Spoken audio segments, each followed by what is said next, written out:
Dear viewers, after the Ambassador of India to the United States, His Excellency Mr. Taranjit Singh Sandhu delivered the inspiring Gandhi King Lecture at the Howard University on October 5th, we revisited the campus. And thanks to the Dean of the School of Business and Dr. Narendra Rustagi, we met Dr. Ogbulu and Dr. Aisha Lompo, along with several students, to talk about the eternal legacy of Mahatma Gandhi. This is what we found. One of the things that we've talked about in class is organizational behavior, and we talk about some of those behaviors that we as managers try to. We want to be able to explain, we want to be able to predict, and we want to be able to control, because that's in the end what we try to do. We want to be able to shape the behaviors of our employees. And one of those things is violence, right? Some antisocial behavior or things that are violent in the organization. So we as managers, we try very much to put things in place to make sure that that does not happen. And we've kind of talked about it in class, and I think it kind of goes hand in hand with what Gandhi and Martin Luther King Jr. stood for, or still stand for today. I personally think that the nonviolence movement, is one that we should all inspire to kind of uphold in our beliefs. I think with everything that happens in our world, it's important to stay nonviolent and kind of hold our composure. I think Dr. King and Gandhi were very big leaders that showed how important it is to show composure and show that you can kind of trump over any obstacle that comes to you.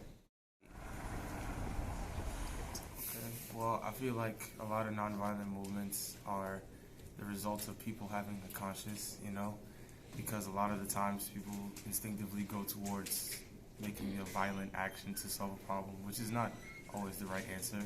So I feel like the nonviolent approaches that Gandhi and King took really go to show that when people actually think about their actions and make an effort to make a change through avenues that see that everyone is not necessarily happy but heard and understood, it can really lead to actual change rather than having just us go to war and just shoot missiles and sign contracts, because a lot of the time, a lot of people end up getting hurt that don't need to be.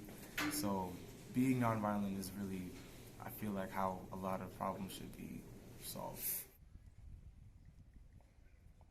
Because sometimes violence arises because of misunderstanding, because of biases, also because of other social issues. So it's a way of letting us know that it is possible to resolve issues without having to resort to violence. Well, we know Martin was inspired by Mahatma Gandhi's hunger strike in India and all.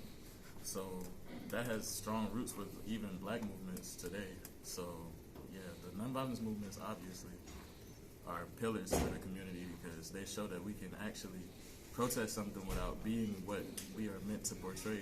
Like the stereotypes that they have for us, we don't have to portray them just to get change that we want. Well, the most powerful thing I think about Gandhi and King is their ability to get people together and on one accord, and everyone coming with the same mindset, thinking of nonviolence, and also understanding that violence is not always an answer. However, you can be nonviolent and also get progress. And so I think that's very admirable, and I definitely hold them both in high esteem. Nonviolence is something that we all could use, because words always have a lot more power than actions do. So if we can come together and speak what's on our minds in a peaceful way, then we can understand each other. And it's better to understand each other than to kill each other, which is why nonviolence, I think, is something that needs to be a little more widespread, and definitely a number one contender for trying to solve conflicts.